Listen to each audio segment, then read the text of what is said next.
All right. Great morning, superstars. Welcome to another fantastic and amazing episode of Social Media Saturdays. I am Taria Hodge, and I am so excited to sit down and have this conversation with my superstars today. So, if you are out there and you can see me and you can hear me, do me a favor, drop me a comment into the comment section and let me know, Taria, I can see you. Taria, I can hear you.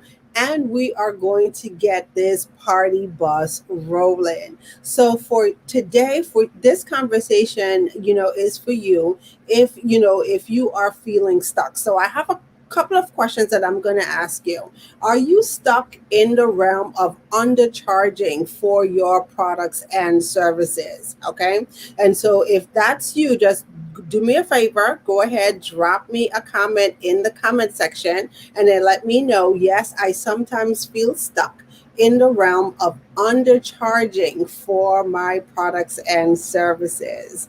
And then I also want to know if sometimes you have that internal struggle with determining your value and trying to figure out, what would be the pricing that people would pay for your products and your services. And so if you have ever struggled with any of these two questions, I promise you, we are going to have a wonderful discussion. We're going to bring the fire around those two questions today. And so if this is your first time, coming across Social Media Saturdays, I am your host, Taria Hodge, and this is the place where you come to learn how to show up and shine. And so every Saturday, I share real social media strategies designed to fuel your business, capture your authentic message, and position you as an influencer in the marketplace. Okay. And today, like I said, I'm super excited to sit down and have this conversation. How does your ability to trust get you to your next level? That's what we're talking about today. How does your ability to trust get you to your next level? So if you are out there, just do me a favor, let me know where you are watching from. So in the comment section, let me know, Taria, I am watching from, city, state across the US. And then also let me know who you serve in your business and how you serve in your business. And this is one of the things that we do every episode. I absolutely love the virtual networking that happens here on Social Media Saturdays. And we won't know who you serve and how you serve unless you tell us. So do me a favor, make sure that you drop that information into the comment section. And then also let us know how we can connect with you. So if you have a link to your Facebook business page, I want you to go ahead and drop the link to your Facebook page. Or if you don't have a business page, you could go ahead and drop the link to your website. Okay. Like I said, one of the things that happens here is virtual networking. And I absolutely love when it happens here on the live episodes. And then also during the week when we're not together, the virtual networking that happens in our community. And then last but not least, before we get started, do me a favor, go ahead and share this broadcast out with 5 people that you know. Okay, so like I said, today we're going to have like a super in-depth conversation. I have a special guest with me today, and we're talking about how does your ability to trust get you to your next level. And so we're going to be answering a couple of questions, things that even came up for me in my business. Okay, and so without any further ado, like I mentioned, we do have a special guest today, and the person that I have the opportunity to sit down with today is no stranger to Social Media Saturdays. And I love when we sit down and we have our conversations on screen, and we also have our conversation off screen as well. Okay. And she uses her 7 mindset mastery principles to help her clients develop mindset mastery and personal leadership. So please help me welcome the Mindset Mastery Mentor, my Mindset Mastery Mentor, Suzan Hart.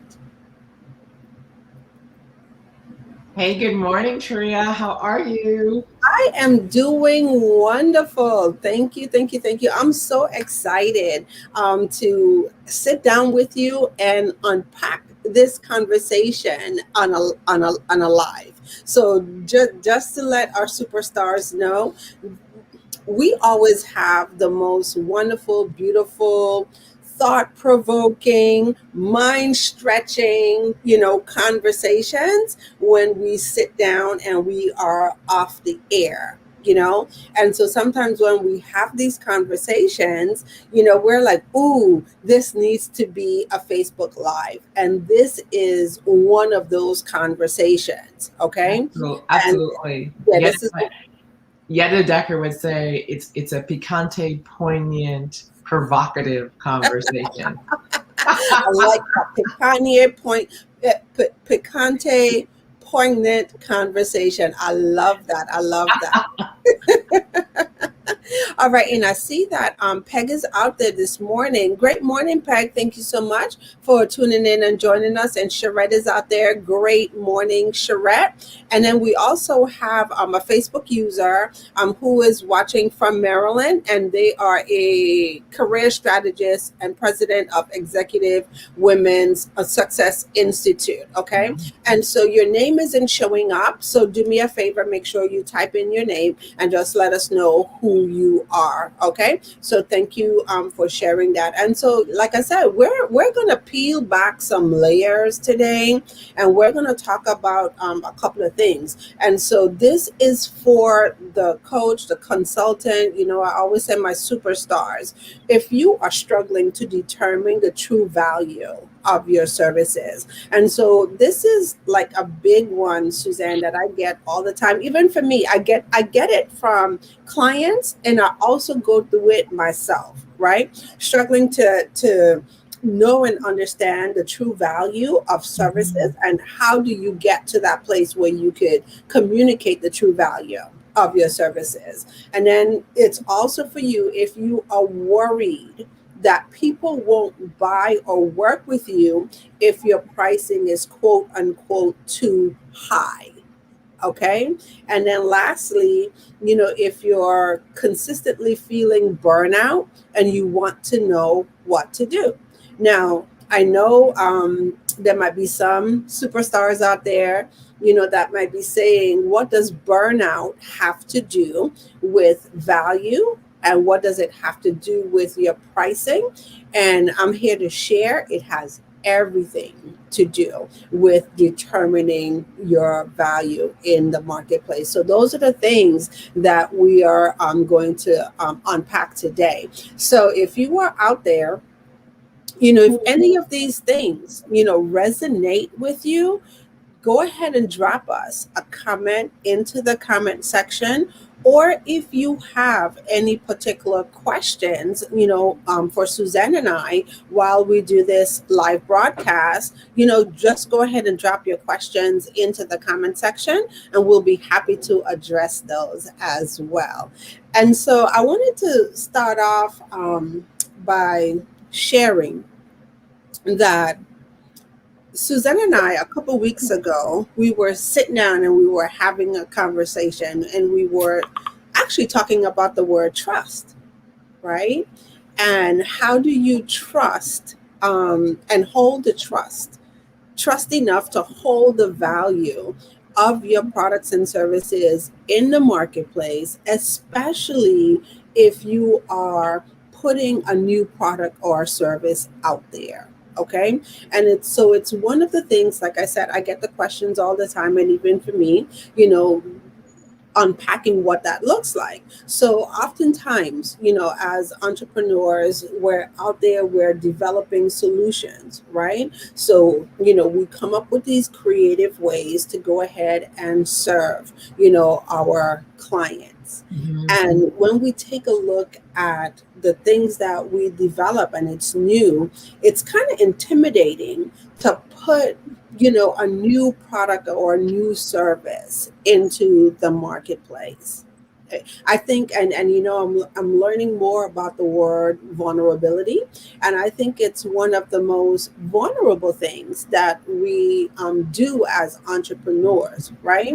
How do you take, your idea, your baby? People, talk about that all the time. Something that's so dear, so precious. It, is more than just the tangible product, but it's you yourself, and you put that, just even launching it into the marketplace, you go into that space where you don't want to feel the rejection.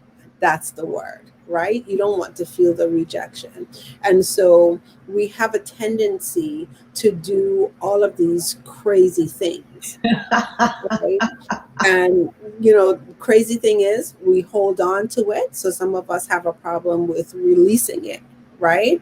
And so we hold on to the idea, we hold on to the program, and we don't market it. We don't market it fully as we should.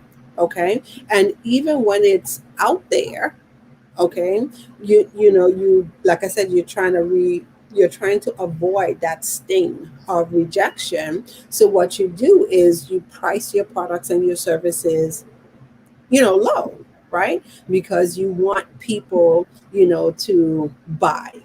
Okay. And I've done it, right? And then it's like you give yourself, like, oh, we come up with some clever excuses, right? And so we go, oh, we're beta testing, right? And so what we're going to do is we're going to let people, into the program for free, or we're going to let people into the program at a very low price, right? And all of that, really has an impact. Okay. And I have to be honest, these are things that I've never really given it, thought, from like a mindset perspective. Because once again, as entrepreneurs, we see a lot of stuff into the marketplace. And I know one of the things that I'm beginning to pay attention to is taking a look at strategies that are in the marketplace, looking at the the brands or the companies who's implementing the strategies, and then also taking a look at the model, right? And then I find myself coming back and say, well, is that my model? Does that strategy fit the model for the business that I'm building? Okay. And I want everyone to like really be present to this, because once again, we're talking about a few things. We're talking about holding the value for your products and services. And then when we talk about value, we're also taking a look at pricing and how the pricing, shows up, in the marketplace, and then the overall impact that it has on you as the entrepreneur. So there's also some, psychological stuff that actually goes on, or some things that we have to be present to. Okay. And that's why I have our mindset mastery mentor, Suzan Hart, sitting down, okay, with us this morning. So, Suzanne, one of the first questions that I would like for us to unpack today is how to determine value, whether people would buy or not. So how do we determine the value, the Yeah, value? of our products and services, okay, regardless of whether you have someone, say you're a coach or consultant, and then you are rolling out a new program. How do you determine the value of your program, your new program, whether someone buys it or not? Well, I think you started in a really good place. We have to go back to trust. Hmm. and we often say that trust is earned, and in many ways it's earned, and we think of trust being earned by other people, but the first person who has to buy your product and believe in your product is you. So I have to trust and believe in the value of what I put into the marketplace. And one of the most common things I see people do is they go shopping for value. And what I mean by that is they go look at the pricing of other people's things who do the same thing, and they go, okay, well, I'm going to price my product, my service in this ballpark because that's what seems to be happening in the marketplace. Mm-hmm. Well, that's great. However, how do you not know that everyone else has underpriced themselves? How do you not know that everyone else has overpriced themselves? But there's a bigger question. Do you believe in that price? Yeah. Do you believe in that number in terms of value? So when someone works with me, I tell them we have to earn the right to put this number in the marketplace. We have to earn it. And of course, as you did, everyone looks at me like, earn the right? What on earth is she talking about? And what I'm talking about is breaking it down to such small parts that when you put it back together and you get your number, the number means something to you and it's believable to you. Yeah. Because when we just put a number in the marketplace and someone challenges us and pushes back, like, why is it that number? We actually don't know. Most people don't know their value. So they're like, I don't even know how I got to this number. This number is trending in the marketplace. This is what I saw. Well, that's not an answer. And so I'm not feeling solid. And guess what the client picks up on? Is you don't believe in your price. Why should I believe in your price? So you want to come to your pricing, trusting it, and 10 feet tall and bulletproof. Mm-hmm. And so I don't look so much at what other people are asking. I use a formula to break down and create my price. And then I ask myself, can I hold this? Do I believe this? Does this make sense to me? So that's the first part. I think the second part is another level of earn the right, is do you believe in your product and service? And you know, if you work with Suzanne, I'm gonna help you. I'm gonna rip that product apart. I'm gonna challenge you on everything because I want to know that you know your stuff. I want to know you've lived this. I want to know that you have used it. I want to know that you believe it works.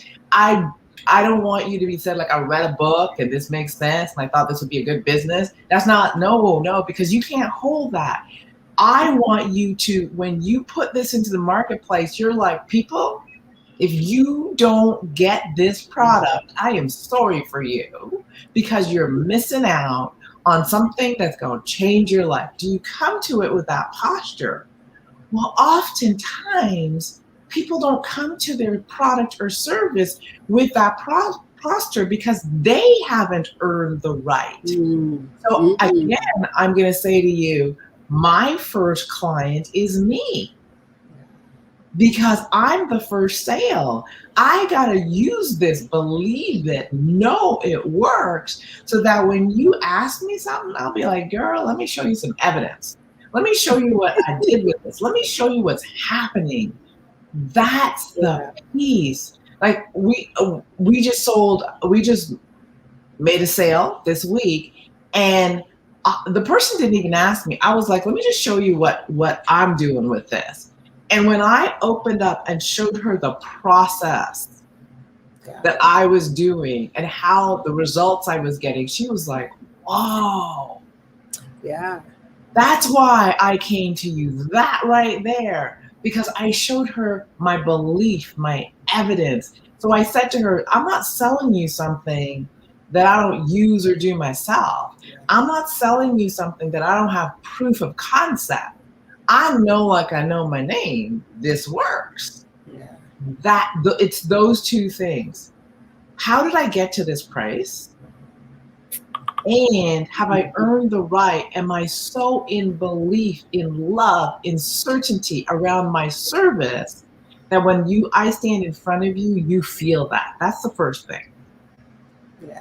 You know, I love it. I love that you said like your belief, you know, in your products and your services have to be so strong that you approach it like you're standing 10 feet tall and bulletproof, right? And really that's what it is. And so it's like when you sit and you think about it, like, oh my gosh, one of the biggest things that I found myself not doing, it's like really accounting for my time, really accounting for my learning. And that's what it is. So it's like when I sit here and I said, I'm bringing real social media strategies, right? What does that mean? It sounds so good, for marketing. Right? It looks really good on paper and it rolls off the tongue really well. But what does that really mean? Well, what it means or what it means is that, what? I've been in this space. I've seen a lot of things. I've tried a lot of things. Okay. Implemented a lot of things, for myself, for clients. Some things worked, other things didn't work so well. Okay. And this is why I always come back to, taking a look at the model for the business, where you want to go, and then watch the strategies based on where you are and where you want to go. What's the strategies that you want to, implement? Now, or the goals that you want to reach, and what's the strategy that you need to implement to help you get to that goal, right? Mm-hmm. And here's the thing that I'm learning to be more and more present to. I didn't arrive at those things overnight. Number one, it took years. Mm-hmm. Okay. And then I've also invested a lot. So, invested a lot of money, invested a lot of time, invested a lot in experiences. Okay. And so to be able to look at all of that, and I think that that's the thing that we miss when it comes to the value, is like looking at all of that and saying, hey, this is what I'm bringing, and this is what I'm putting on the table. Mm-hmm. Okay, and then You know, this is Tria, Mhm. when I first started in this endeavor, and you're talking about, so one is we're talking about your products and service, your Mhm. belief in it, right? We're talking about breaking down your pricing so that you believe it. You're also talking about knowing your value and your worth on another level. And so, oftentimes when people look at their pricing, they look at hours, Yeah. only hours. They look at hours and they go to what they know as hourly rate. So when I usually ask people what's your hourly rate, people like telling me 35, $40 an hour, Mhm. $50 an hour. I'm like, child, um, and but that's how we're taught. Mhm. And where the shift comes in, and I tell people, no one can pay me what I'm worth. Mm. Let's just be Yeah. straight. No one can pay me what I'm worth. And probably no one can pay anyone who's listening what they're worth. Yeah. That being said, let's look at what worth is, and let's look at the intangible. So people are paying me for my skills. Absolutely. And I have skills that other probably people who do what I do have skills. People are paying me for my knowledge. Absolutely. And I have knowledge that other people who do what I do have, just like you have knowledge that other social media people Mhm. have. But there's this other piece that not everybody has. I have, we're talking like a lot of years, 20 plus years of experience Mhm. in this game. I have done crisis. I have done network marketing. I have done child protection. I have been in women's services. I have done all around psychology, social psychology, mindset, the whole thing, right? I have I lost track of how many hours of supervised clinical like time I have in terms of people picking apart my work and Yeah. holding me accountable for my work. I have more hours than anyone I've ever met, really, in terms of sitting in front of a mentor and bantering my work. I'm coming to the table with that. Mm. We're also, saying that I have some unique gifts that I don't always meet in the marketplace. And anyone who works with me, I make complex really simple. I can break things down. That's just how my brain works. I am bringing these things to the table. These are the intangibles. Plus, I have invested hundreds of thousands of dollars after my 2 degrees Yeah. to upgrade myself. And I have mentored with some rock stars that I've got to work up close and personal. So I'm telling you this not to be braggadocious. I'm telling you this so you can understand the breadth of stuff that we're bringing to the table when people say, well, what's your worth? What's your rate? Like, what? Think about it. Yeah. And this is the beauty of it. I'm taking all that knowledge and I'm providing you a shortcut. Yeah. That's really what we're talking about. Mm-hmm. I'm taking all those years of experience, all that knowledge, all the people I've sat at their feet sat, all my skills, all my expertise, everything that I've gained over 20 plus years, and I'm using that to fast track you. Yeah. The real question is, what is that worth for you? Ooh, I love how I love how you said that, right? So even on the like flipping it around for the person, who's on the receiving end of your Mhm. service, right? What's the value, right, for them, and even taking a look at where they want to be. So if you're sitting in a particular place, you have a particular pain, however you want to phrase it, and you're ready to move, past that, how quickly can you get that? There you go. How can you collapse that? And then knowing that, the service, or, that's, or the product that's in front of you is the vehicle, to help you do that.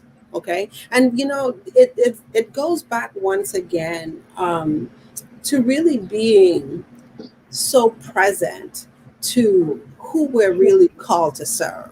Mhm. Okay. Because here's the thing that I just heard in you saying that. So a lot of times when we're out there and we're positioning in the marketplace, like, who are we attracting?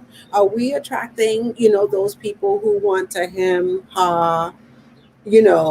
go round the mulberry bush, okay? Or are they solution focused, and they're ready, to move from point A to point B and keep moving. Now, this isn't to say that, you're out there and you just choose the first thing that comes in front of you, or the first, product or service that's put in front of you, but it's also doing your due diligence. And part of doing the due diligence is asking yourself, right? Has this person, earned the right, for my business? But then again, truly, how quickly, are you ready to move forward towards your solution? So great, great, great stuff. Great stuff. So Yes. I have another question, right? And this comes up all the time. So once again, I'm going back to putting out the new product, putting out the new service, right? And how do you hold the value of the service while you work, to improve the program? Okay. So, really cool, interesting story around this, for myself. When I sit and I take a look, like, I get excited about my stuff, right? But I didn't start here with it. Okay. So I'm taking a look at, a particular area in my business, how I serve, clients. And I really got present to this, that I started with the concept of this service about, I want to tell you, 4 years ago. Mhm. And 4 years ago, for 4 years, it's just been a constant, evolution of the product, you know. And I remember starting out, just to be totally transparent, when I started to share, the concept, right? People weren't really, like, excited about it, right? And I had, some pushback around it. Some people couldn't see, like we were talking about the value, couldn't see the true value. Okay. Mhm. Now, I didn't give up on it. What I did was went back, and continuously, made adjustments to it. Okay. So can you share, with our superstars who might be in that place, like how do you hold the value to your products and service while you continue to work and improve it? I think that they're two different pieces. Okay. Because I think that we are always required to increase the value Mm. of the product or service that we have. My favorite company that gives that example is Apple. Continuous evolution, continuous transformation, and therefore they always remain relevant. So I think we're always asked to improve, expand, make our product better. So make our best better principle number 7 in mindset mastery. However, you have to start with a belief in a level of value Mm. that is there. So, one of the things for me is how do I come to that? And I'll go back to when I first started. And when I first started in entrepreneurship, I started in network marketing. And I remember Jack Canfield, I was reading one of the books, probably, I don't even remember which one. And so one of the questions he asked was, what is your value? What is your hourly rate? And I was like, oh my goodness. Now my temptation was to give my hourly rate that I had when I worked. But I knew that was not giving me the lifestyle I wanted, so that couldn't be the hourly rate. So I decided it was $250 an hour. Right. Okay. I know people who are millionaires make about 5, so I was like, okay, 250, half of that. That's how I came up with it. And so that was my kind of baseline sort of thing. So I decided that if I showed up somewhere, it would be $250 an hour. Mm-hmm. Now, one of the things he said is if you're doing tasks that don't move your business forward, that are less than $250 an hour, delegate them, because you're not using the best use of your time, and keep those tasks that only can be done by you that earn you that $250. Well, that was a big aha for me. Yeah.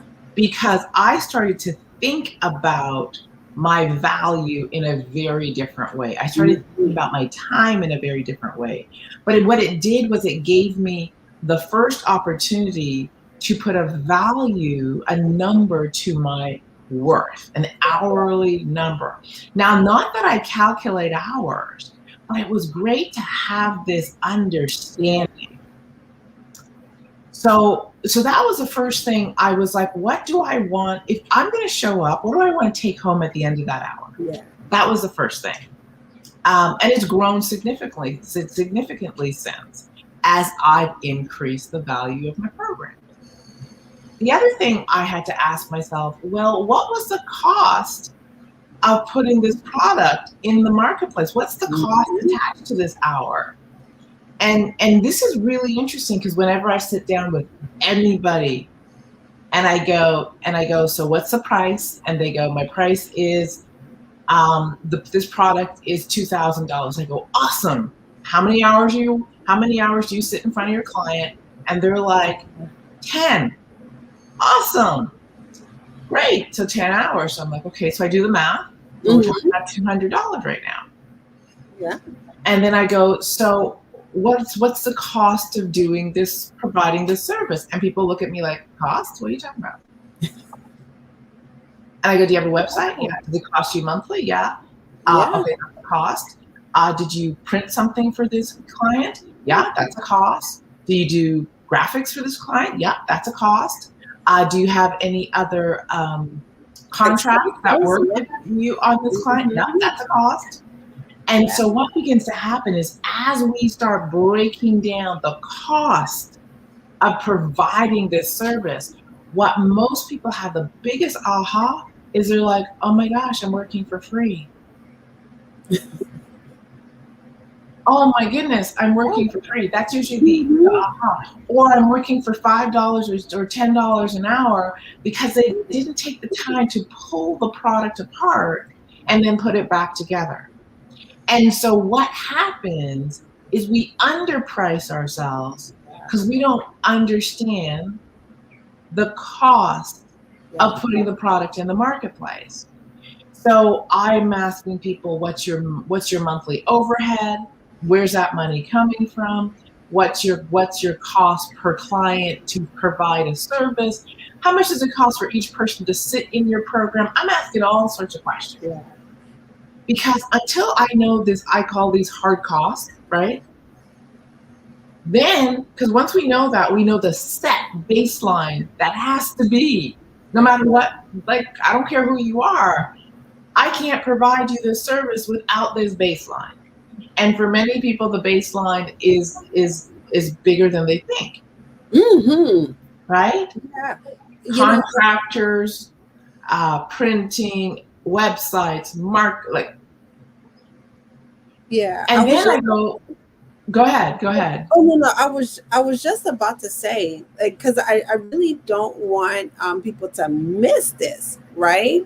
Because here's the other side of it, and what what came up for me as we were having the conversation is like, have you ever looked at somebody else's pricing in the marketplace, right? And then immediately you go, oh my gosh, that price is so high, right?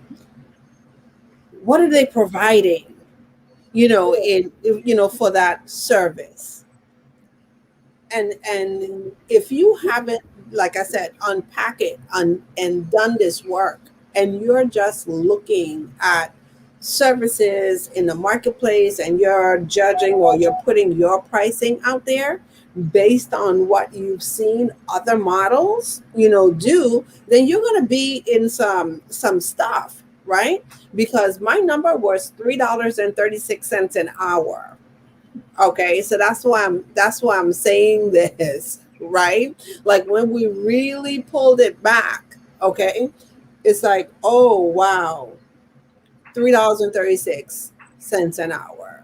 Are you kidding me right now? Okay, so it's to be present, to all of those things, the contractors, the hard costs that you have, accounting for your time. So one of the things that, like, I seriously miss is how I show up, for my clients. Like I'm that person, who's there, let's work until it's done. Let's get it. All of that is time. And if I'm not accounting for that time, right, then no wonder. And Okay. you're making some really good points, Taria. So this is the place where we all need to do the work. Is Hmm. when I remember Jack Canfield said that, what's your rate? So mine was 250, Hmm. and then and if anything's less than 250, you shouldn't be doing it. Those are contractors. Those are Yeah. virtual assistants. Those are all these things. So those, when you put that back, the work doesn't go away. It's just not being done by you. Yeah. And this is, remember we said, is talking about burnout. When Yeah. we don't know our value and we're doing all the stuff that we shouldn't be doing, we get Yeah. burnt out, Hmm. right? Because we think it's cheaper if I do it. It's more, I can't Hmm. afford to outsource it because I just can't afford to do so. Yes, you can if you map it into your pricing. Yeah. So if you know that, to get this to my client, it's going to take 4 virtual assistant hours. 4 virtual assistant hours goes into that price. If you know that you got to hire a graphic designer and it's going to be this amount of time, then that amount of time goes into the graphic thing. So you're crunching these numbers so that you can, one, provide Yeah. great value, but two, not get burned out and work smarter. Yeah. So these were the things that I was like, wow, this is so cool. Now, when I put all that together, the baseline before I come into the equation, the numbers just like, oh, wow. I mean, for some of the clients, it's $700,000 baseline price. It can't be less than this. And their price was $1,300. I'm like, oh, you're taking home $300. And how many hours did you say you're going to be home? And they're like, oh, well, it's at least 20. Oh, wow. And that's usually what happens. They're like, oh, no. Yeah. So now you get to go baseline. Then you get to go, what do I want to take home? Like, what do I want to take home? And when you put those two together, you get a real idea of where your pricing starts. First thing. Yeah. This is the piece. That's kind of like beta testing, unless you want to beta test for free, and there's nothing wrong with that. But at least you're making an informed decision versus a guesstimate of what you're going into the market with. This is the other thing that happens when people ask you about your pricing. It's no longer ho hum da. It's like, let me tell you, I can break this down for you.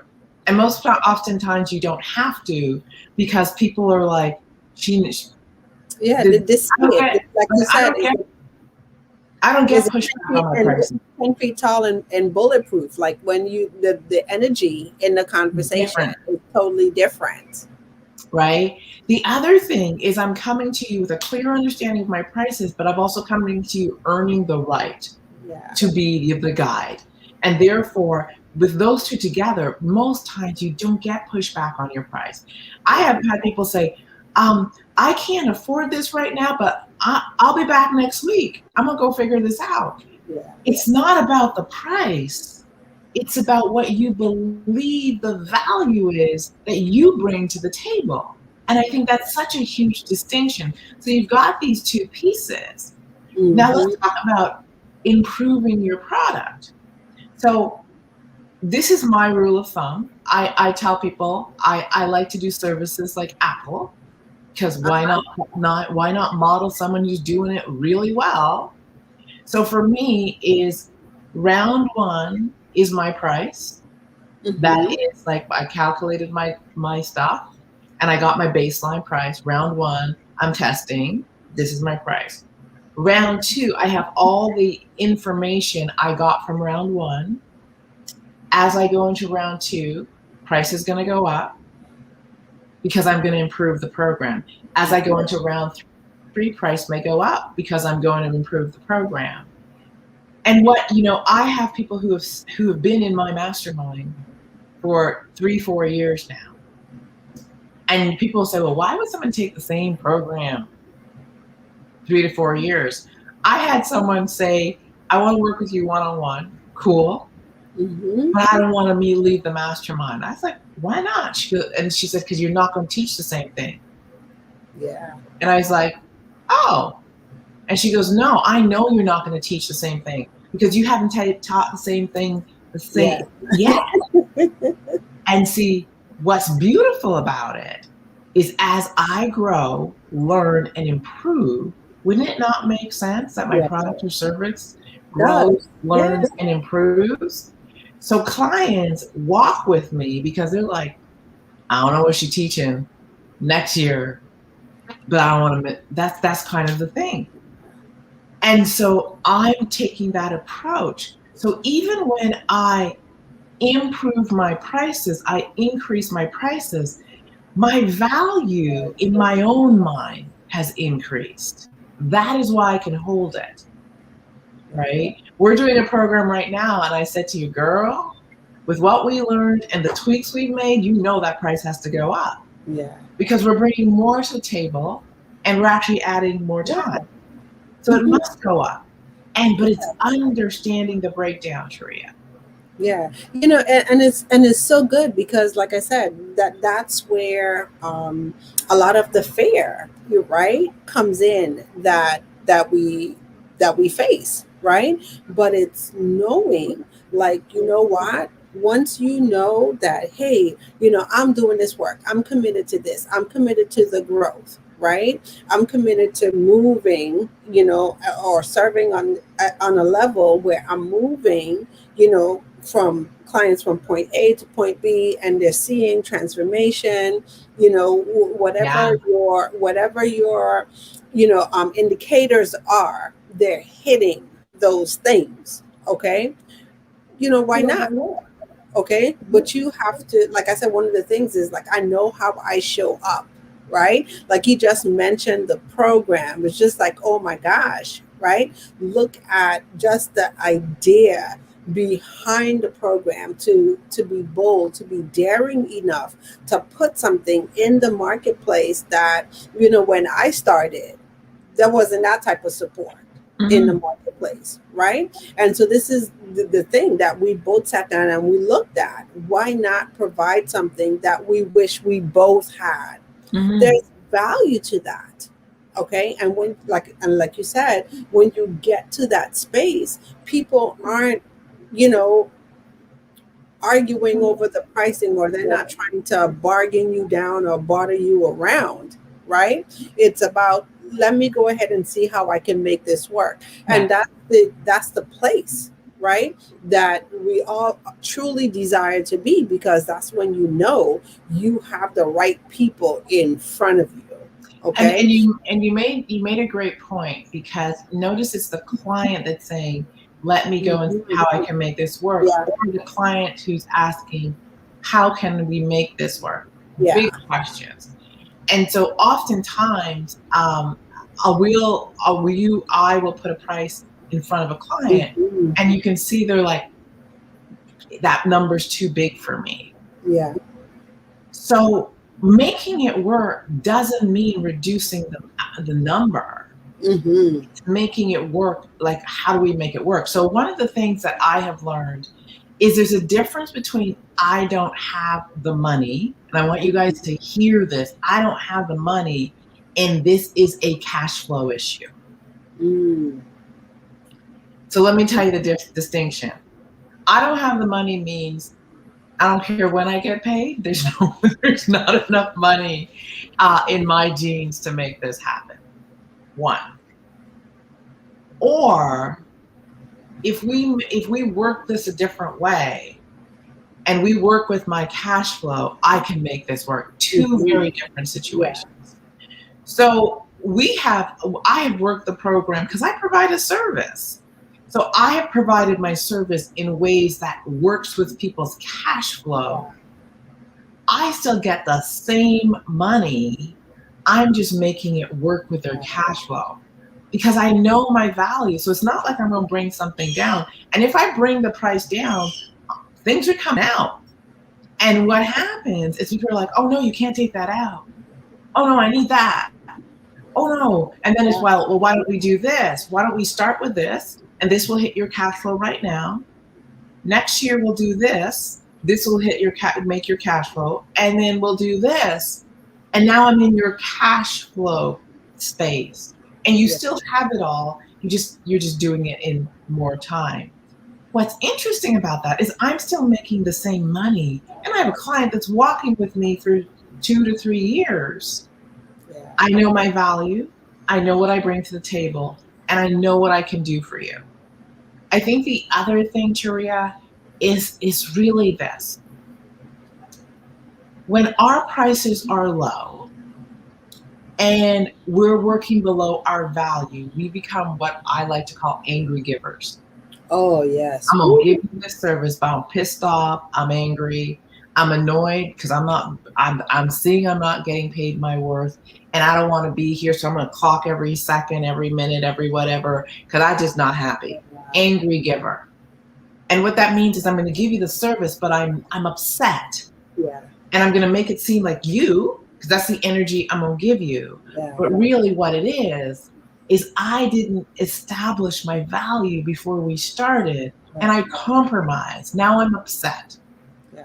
right? To not be the angry giver is to sit in the place of abundance, and to sit in the place of trust, and to sit in the place of believing your value and pricing accordingly. So when I price from an abundant place. What this is for my client is if we go over in a session, it don't matter to me. I'm good, Yeah. right? If we have to do a quick call, I'm good. Why? Because I'm feeling very blessed and abundant when I sit in front of you. I'm feeling honored because you accepted my value and you said, yes, I'm going to pay this price. but I'm also knowing that I now have to earn your respect by honoring what I said I'm going to do. So now it's not about price and money anymore. It's about transformation.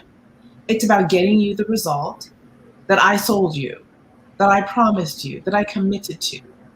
And if you're doing the work and you're showing up playing full out, my responsibility to you is to do the work and play full out with you. We are going to rumble and we are going to get this done. You And know, I have no issue with it because I yeah. came to the table but abundant. You know, I love it. I absolutely love it because this is the thing that I was going to share before you went into that. It's really taking a look at, the fear that comes up. Okay. And so a lot of times, and like I said, it's happened to me too, and I'm working to get better at it. You're once again operating from, and thank you for bringing that up, right? Operating from the place of scarcity. And Mm-hmm. the place of scarcity will have you say to yourself, oh, wow, if I don't close this client, or oh, wow, if I don't do this, right, then, then I'm going to miss out, or I'm going to lose Yeah. out, right? But here's what's really key and what's really cool when you get present, to that conversation is how can we make it work? Okay. And then a lot of times, if we're not really conscious about it, because we're in the headspace of the fear, we aren't thinking about creative ways, to make it happen. Like we're just hearing, the first no, Yeah. right?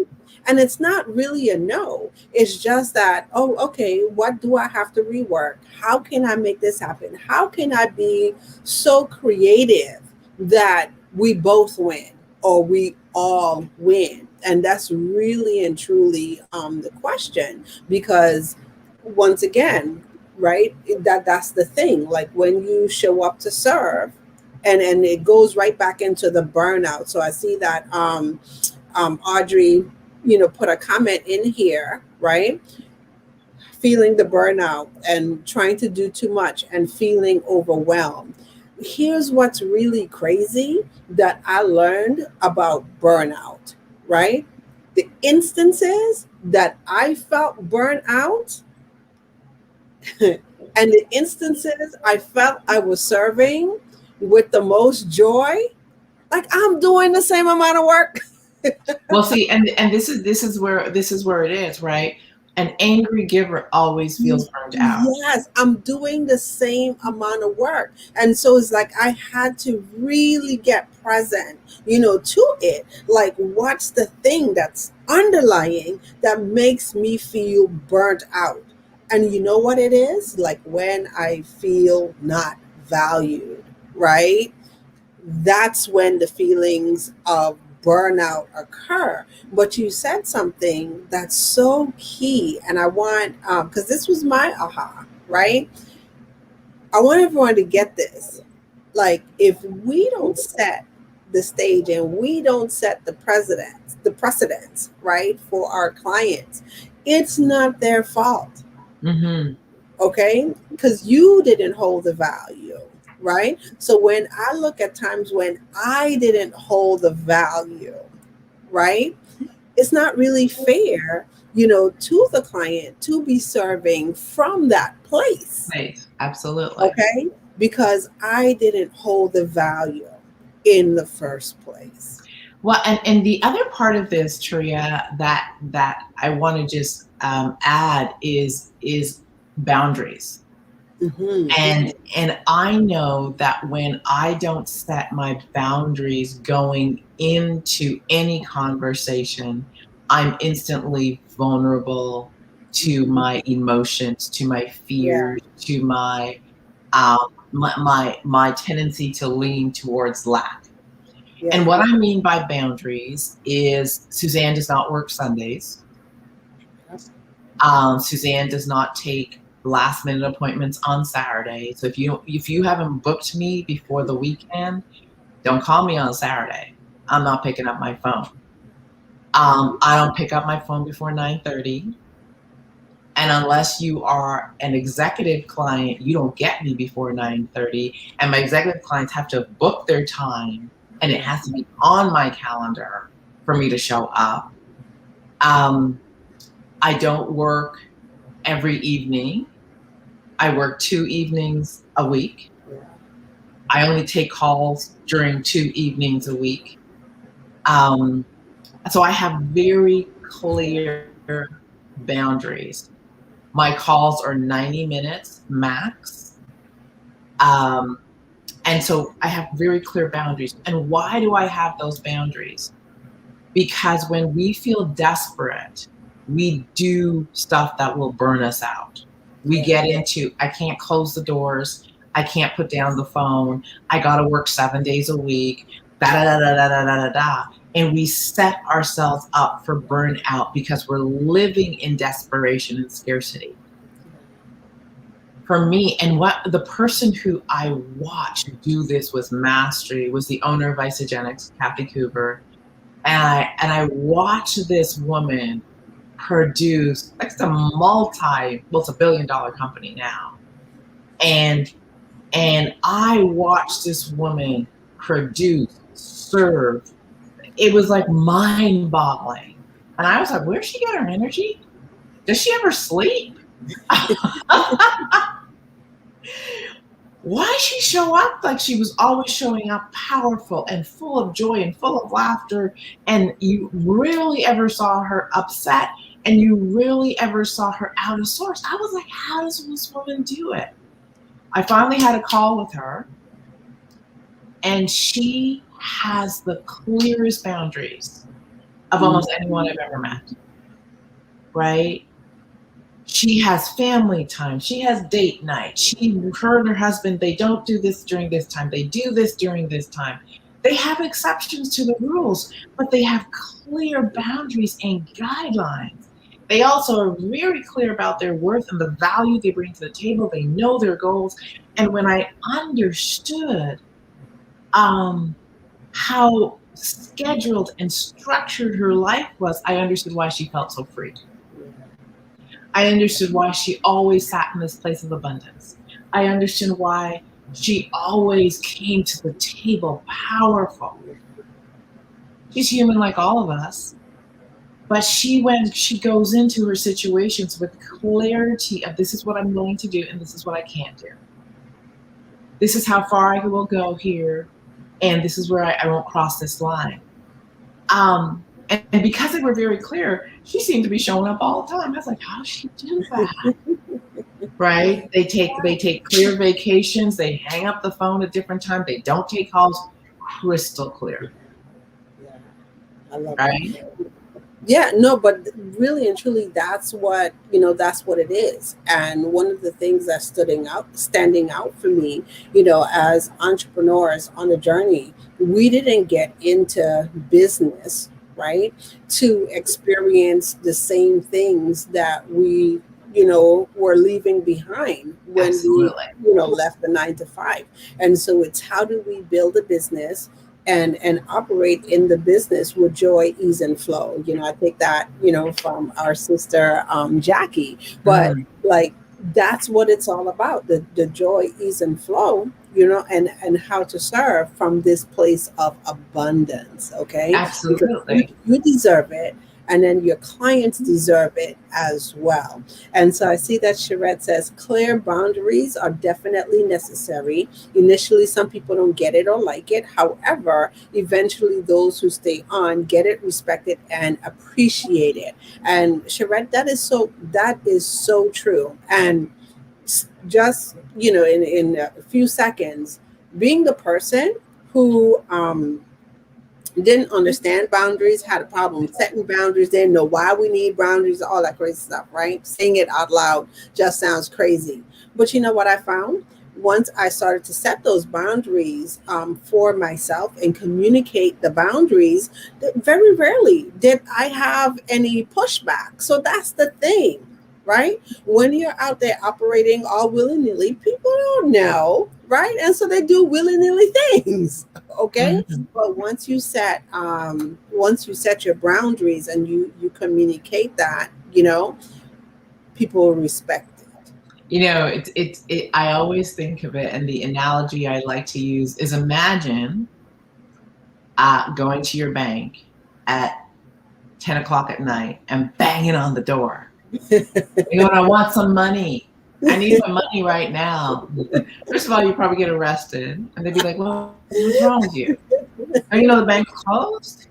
It shouldn't be closed. They're entrepreneurs. They should be 24/7. The owner of this bank should keep it open 24/7." Right? There's automation called online banking. There's automation, but people don't show up 24/7. Systems do. Yeah. And right, so the system called automation shows up, but the bank has clear boundaries. They're like, if you want to see us, it's from 9 till whatever. Clear boundaries. If you look at any real business, there's clear boundaries. They have automated services that are always there. Just a hint and a clue. And then they have the time when people are available. Yeah. That's a system. Those are clear boundaries. So real businesses actually have boundaries. And that for me was like, oh, okay. And I remember the first time I put my hours of operation on my phone, people were like, you're in network marketing. You should be 24/7. I was like, oh, no. I came here to work smart. And so there's a cliche, work hard, work smarter, not harder. I had to sit with that for a moment and go, what's that really mean? Yeah. What's that really mean? Because it's not a cliche. It's not just a cliche, I should say. There's truth in that. Yeah. Our job is to learn how to get more with less. Yeah. More with less time. Right? More with less, like not working as hard. And when I mean hard, I mean just working so that you feel like you're doing something. No, I'm talking smart, productive time where you're producing outcomes and results. And they're two very different things. I love it. I see that Audrey is saying boundaries are the answer that she can do. Kudos to you, Good job. that. And Sharette is saying that she loves the bank analogy. Okay, so Suzanne, I can't believe, like, oh my gosh, whenever we sit down, the time just goes by like so quickly. But this has been, an amazing conversation, one of which, I said, like, I definitely have to bring this forth, to our superstars. So before we go ahead and wrap it up, what's like any last minute things or that you would like to share with our superstars before we wrap up today? I think if I was going to leave anything, I think is to remember why you became an entrepreneur. And I know I became an entrepreneur because I wanted to design my own life. I wanted to experience this thing called freedom. And freedom is choice. It's not doing what I want when I want. It's creating situations where I have choices. I wanted to live a life where I had freedom to do things I couldn't do when I was working for someone else. I wanted not to be burnt out. I wanted to learn how to leverage my time. And so if you came in to entrepreneurship because you had a desire to create a better life for you and your family, keep that in the forefront of your mind each day and ensure you are creating that better life. Because I see so many new entrepreneurs busy, burnt out, running, and saying, well, when I get this going, I'm going to spend time with my family. When I get this going, I'm going to live. When I get this going, I'm going to whatever. Tomorrow is not promised. All we have is today and this moment. And no one wants a burnt out fried entrepreneur sitting in front of them trying to offer them a service. So True. Be present to why you chose this journey. And yes, it's work. And yes, it is hard work, and it'll stretch you and grow you beyond your wildest dreams. But it's worth every step when we put in place boundaries that keep us healthy, whole, so that we can produce in grace and ease, or joy and flow, according to our sister Jackie. Yes. All right. Wow. Thank you. Thank you. And can you let our superstars know how they can connect with you? Absolutely. I you just ask Taria. I just hang out with Taria. Um, no, you can find me. I'm on social media as Suzan Hart. If you're not part of our Facebook group, it is Unstoppable Mindset for Super Achievers. So definitely knock on that door. That's where we have these amazing mindset mastery conversations. We have a host of videos on YouTube. Again, it's Suzan Hart. You can connect with me on LinkedIn, Suzan Hart, and also on Instagram. I think I'm Suzan.Hart on Instagram. Suzanne is spelled S-U-Z or Z, depending on the country you live in, A-N. And Hart is the short H-A-R-T. And my website is SuzanneHart.com. So very easy to find. I'd love to connect with anyone who is really looking at this numbers thing, and finding my value is an interesting thing to do. Definitely reach out.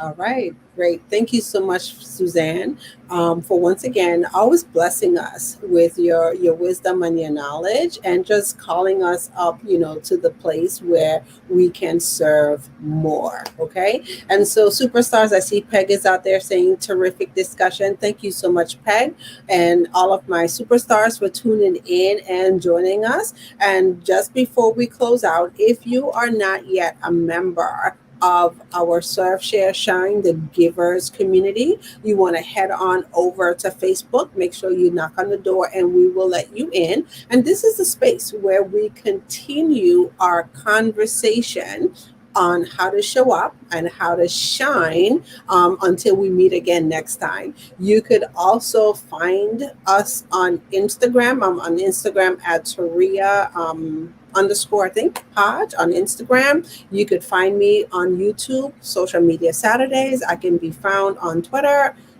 Watch SMS Live. And then if you are on LinkedIn and you would like to connect with us on LinkedIn or connect with me on LinkedIn, you could do so under my name, Taria Hodge. Okay. And so once again, superstars, take care until next time.